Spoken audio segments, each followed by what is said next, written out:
লা ইলাহা ইল্লাল্লাহ। লা ইলাহা ইল্লাল্লাহ যদি আপনার থাকে, মানে শিরক মুক্ত থাকেন আপনি, তাহলে একদিন না একদিন জান্নাত পাবেন। কোন একদিন জান্নাত পাবেন আপনি। চোর হইলেও একদিন জান্নাত পাবেন, জাহান্নামে জ্বলে জ্বলে কবর আযাবের পরে জান্নাত পাবেন। ডাকাতও জান্নাত পাবে যদি সে তৌহিদবাদী 5 ওয়াক্ত নামাজি হয়। দুটো কথা শুধু মনে রাখেন, কারণ তৌহিদের বহিঃপ্রকাশ হচ্ছে 5 ওয়াক্ত নামাজ। আপনি আপনার অন্তরে যে আল্লাহকে জায়গা দিয়েছেন আর বাতিলকে আপনার অন্তর থেকে মুছে ফেলেছেন, এর বহিঃপ্রকাশ বাস্তব প্রমাণ হচ্ছে 5 টাইম আল্লাহর সামনে হাজিরা দেওয়া। এই দুটো জিনিস যদি থাকে আর দুনিয়ার বহু অপরাধ থাকে, তবু একদিন জান্নাত পাবে। কিন্তু তৌহিদ নেই, বাকি সমস্ত আমল আছে। ভালো করে শুনে রাখেন, তৌহিদ নেই মানে মাজারি আকীদা, পীর মুর্শিদরা দিতে পারে, গৌস কুতুব আবদাল দুনিয়াকে ধরে আছে, আর এরা দুনিয়াকে রক্ষা করে, আর এরা আমাদের অন্তরের খবর রাখে, পীরে কামেল অন্তরের খবর রাখে, আর তারপরে মরিদানের কাজে আসে, হাসরের মাঠে তারা আমাদেরকে জান্নাত নিয়ে যাওয়ার ক্ষমতা রাখে। এইসব শিরকি আকীদা বিশ্বাস যদি কারো থাকে, এই শিরকি আকীদার সাথে ইসলামের সমস্ত আমল করেছে, সমস্ত আমল করেছে, ফরজ নফলের অভাব নেই, সমস্ত আমল করেছে, কখনো জান্নাত যাবে না, কখনো জান্নাত যাবে না। আল্লাহ বলছেন, কোরআন স্পষ্ট করে, লাইন আশরাকতা লা ইয়াহবাতান আমাল, শিরক করলেই আমলগুলি যা করলে ধ্বংস। যখনই আপনার অন্তরে আছে যে আল্লাহর ওলি আউলিয়ারা আমাদের উপকার করতে পারে, আরে মুরিদ যখন হয়েছি তখন জান্নাতের চিন্তা নেই, উনি তো আমাদেরকে ছেড়ে যাবেন না, উনি জান্নাতে নেওয়ার ক্ষমতা রাখেন। এই শিরকি আকীদা লালন করে নামাজ পড়ছেন, অটোমেটিকলি নামাজ ধ্বংস হয়ে যাচ্ছে। রোজা রাখছেন, অটোমেটিক রোজা ধ্বংস হয়ে যাচ্ছে। হজ করছেন, সমস্ত হজ ধ্বংস হয়ে যাচ্ছে, ওমরাও ধ্বংস হয়ে যাচ্ছে, সমস্ত আমল ধ্বংস।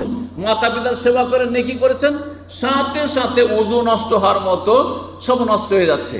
যেমন কারো যদি বায়ু সবসময় সরতেই থাকে আর নামাজ পড়তে থাকে, তার নামাজ নষ্ট হইতেই আছে, নামাজ নষ্ট হইতেই আছে। ঠিক ওই রকমই বায়ুর মতো হচ্ছে নোংরা নিকৃষ্ট শিরক।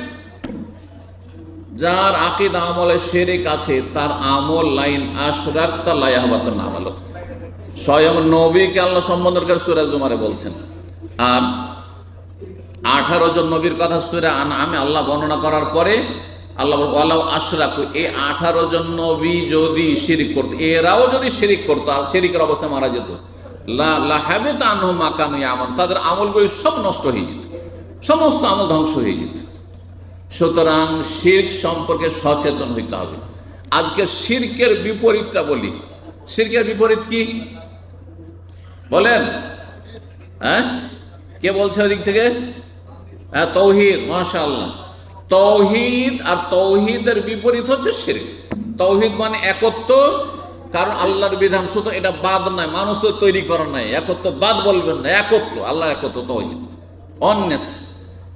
আর বহুত্ব, বহুত্ব আল্লাহর দেওয়া ধর্ম নয়, মানুষের তৈরি করা ধর্ম, মানব রচিত বিধান যেমন ঠিক তেমনি মানব রচিত ধর্ম। সুতরাং সেটা বহুত্ববাদ। শিরক হচ্ছে বহুত্ববাদ, মানুষের কল্পিত পথ এবং মত।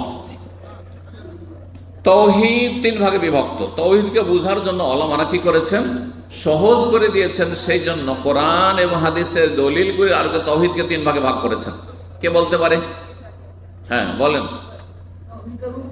তৌহিদ রুবুবিয়াত, উলুহিয়াত, তৌহিদুল আসমা সিফাত। মাশাআল্লাহ, এনে একটা হোলসেল দোকানে চাকরি করেন, কিন্তু এই জবাবগুলো কিভাবে দিতে পারলেন? এই জন্য যে ইসলামিক সেন্টারের দর্শগুলিতে হাজির হন।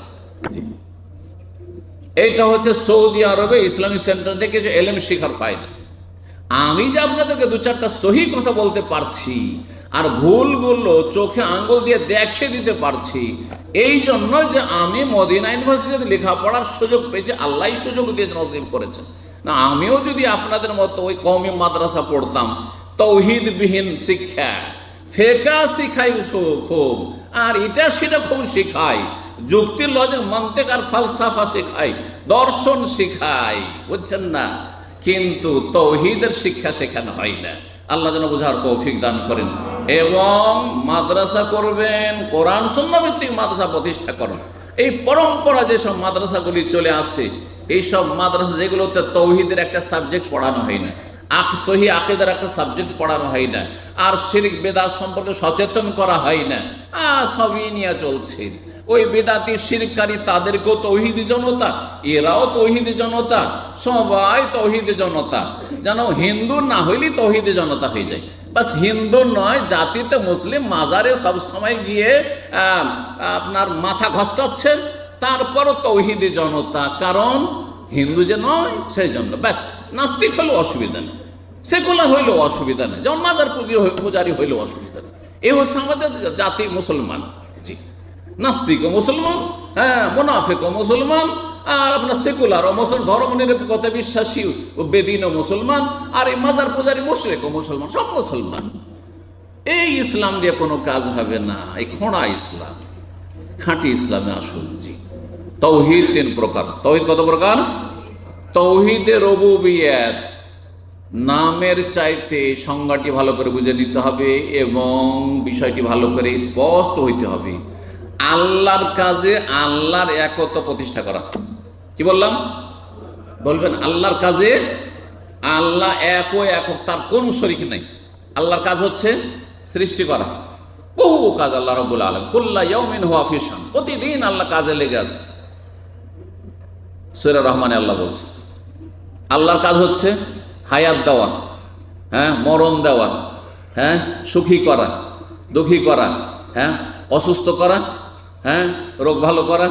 ওয়াইদা মারিজতু ফাহুয়া ইয়াশফিন, ইব্রাহিম আলাইহিস সালাম বলছেন রোগও তিনি দেন এবং শেফাও তিনি দেন। আল্লাহ রাব্বুল আলামিন, আল্লাহ শেফা না দিলে কোনো শক্তি কোনো নেই, কোনো ওষুধ নেই, কোনো ডাক্তার নেই। এগুলো ওসিলা, মাধ্যম, হইতে পারে না হইতে পারে, আল্লাহর ইচ্ছা মোতাবেক। এরকম আল্লাহর বহু কাজ রয়েছে। উত্থান পতন, কাউকে ওপরে উঠানো, কাউকে নামানো, কাউকে দেশ থেকে তাড়িয়ে দেওয়া, আর কাউকে শক্তিশালী করা কার কাজ? আল্লাহর কাজ। জি হ্যাঁ, ইজ্জত দেওয়া, লাঞ্ছিত করা, সম্মান দেওয়া, আল্লাহর কাজ সব। জি, সুখ দুঃখ, হাসানো কার কাজ? হুয়া আযহাকা ওয়া আবকা, সূরা আল্লাহ বলছেন তিনি হাসান, তিনি কাঁদান। হঠাৎ করে হাসছেন, আর হঠাৎ করে একটা টেলিফোন আসলো, উঠিয়ে নিয়ে কাঁদতে শুরু করলেন। কে এটা করেন? আল্লাহ। ধনী করেন কে? গরিব করেন কে? কেউ যদি বলে মাজারে গিয়ে চাদর চড়িয়ে আসলে কি হয়ে যাবে? মনের আশা পূরণ হয়ে যাবে, অভাব দূর হয়ে যাবে, রোগ ভালো হয়ে যাবে। মাজারে গিয়ে বাবার কাছে আরজি পেশ করে আসলে ছেলে হয়ে যাবে, সন্তান মেয়ে হয়ে যাবে, তো অমুক হয়ে যাবে, তমুক হয়ে যাবে। তাহলে এটা কি শিরক না? আল্লাহর কাজ আল্লাহর জন্য খাস রাখেন, আল্লাহর কাজে কাউকে শরীক করবেন, সামান্য কোনো শরীক নেই। আরে নবীও যদি শরীক থাকতেন তো নবীর ছেলেগুলো মরতো না। নবীও যদি আল্লাহর কাজে শরীক থাকতেন তো নবীর ছেলেগুলো বাল্য জীবনে মরে যেত না। কেউ চায় আমার ক্ষমতা আছে, আমার ছেলে মেয়েদেরকে রাখতে পারবো সুখে, আর আমি মরতে দেবে? কেউ দেবে না। তো নবী সাল্লাল্লাহু আলাইহি সাল্লাম আল্লাহর কুদরত, আল্লাহর কাজের সামনে অসহায়, যার ফলে ছোট ছোট কচি কচি বাচ্চা মায়ের দুধ খাচ্ছে, দুনিয়া থেকে বিদায়। বড় আশা করে শেষ ইব্রাহিম হয়তো বাঁচবে, সেটাও বিদায় হয়ে গেল। আরে নবী সাল্লাল্লাহু বেঁচে থাকতে 3 মেয়ে, কেউ চায় আমি বেঁচে থাকি আমার চোখের সামনে ছেলে মেয়ে মারা যাক? বড়ই ব্যথা এটা। এই ব্যথা বাপমা ছাড়া কেউ বুঝবে না, যে চোখের সামনে আপনি বেঁচে আছেন, আপনার চোখের সামনে ছেলে মেয়ে মারা যাচ্ছে। নবীর সামনে কয়জন মেয়ে মারা গেছে? 23 জন মেয়ে মারা গেছে। তাহলে নবীর যদি ক্ষমতা থাকতো আল্লাহর কাজে তো মরতে দিতেন না। ছেলে মেয়ে মরবে, একদিন মরতে হবে, কিন্তু আমার পরে যেন মরে, সবাই চাই, ঠিক কিনা? সুবহানাল্লাহ। তারপরে বুঝে আসে না তৌহিদ। জি, এই তৌহিদে নবীকে আল্লাহ শরীক করেননি, তৌহিদে আল্লাহ ইব্রাহিম খলিলুল্লাহকে শরীক করেননি, কাউকে শরীক করেননি। জি, আল্লাহর কাজে আল্লাহ একক। জি, এতে যদি মনে করে দুনিয়া কে ধরে আছে? আল্লাহ। কিন্তু আমাদের দেশের সমস্ত সুফিদের আকীদা, সমস্ত তরিকাতওয়ালাদের, সমস্ত যারা কথিত হক্কানি, তাদের আকীদা যে আল্লাহর জমিনকে চারদিকে 4 কুতুব ধরে আছে, 4 কুতুব ধরে আছে এরা। না হইলে আল্লাহ যত পাপ জমিনে হচ্ছে আল্লাহ এবার উল্টে পাল্টা রেখে দিত। কথা বুঝতে পারছেন? বড় শিরকি কুফরি আকীদা, আল্লাহর কাজে শরীক করা। দ্বিতীয় তৌহিদ তৌহিদুল ইবাদা বা তৌহিদুল উলুহিয়া। উলুহিয়াত বলতে পারেন, আর ওটির অপর নাম হচ্ছে ইবাদত। ইবাদতের ক্ষেত্রে তৌহিদ মানে বান্দার কাজে আল্লাহর একত্ব প্রতিষ্ঠা করা। বান্দার কাজে আল্লাহর একত্ব প্রতিষ্ঠা করা। বান্দার কাজ কি? বান্দার কাছে দোয়া করা। তো দোয়া কার কাছে করবেন? একমাত্র আল্লাহর কাছে। ডাকবেন কাকে? হ্যাঁ, অসাধারণ কাজে। সাধারণ কাজে ডাকতে পারেন, এসো ভাই একটু সাহায্য করো, কিন্তু অসাধারণ কাজে কাকে ডাকবেন? আল্লাহ আমার রোগ ভালো করো। কাউকে বলা যাবে হ্যাঁ যে শেখ আমার রোগটা ভালো করে দেন, হ্যাঁ আমার বালা মুসিবতটা দূর করে দেন, আমার খুশি জীবনে খুশিটা ফিরিয়ে নিয়ে আসেন আপনি, পারা যাবে? শিরক। জি।